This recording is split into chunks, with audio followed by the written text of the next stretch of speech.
حضرت نوح علیہ السلام اللہ تعالیٰ کے جلیل القدر پیغمبروں میں سے ایک تھے۔ ان کے لقب میں سے عبد الجبار، عبد الغفار، کشتی والا کے نام سے پکارا جاتا ہے۔ حضرت ادریس علیہ السلام کے پڑپوتے ہیں۔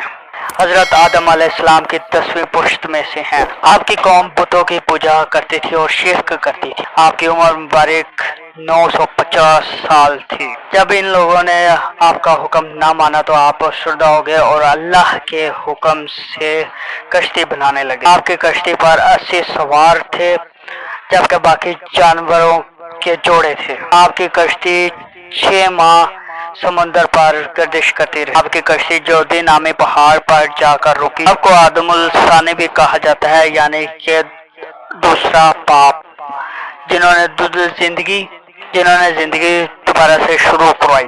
آپ کی کشتی 300 گز لمبی، 30 گز اونچی، 50 گز چوڑی تھی۔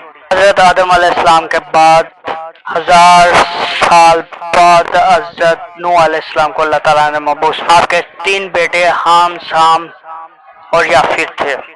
کنعان جس نے آپ کا کہنا نہ مانا اور طوفان میں غرق ہو گیا۔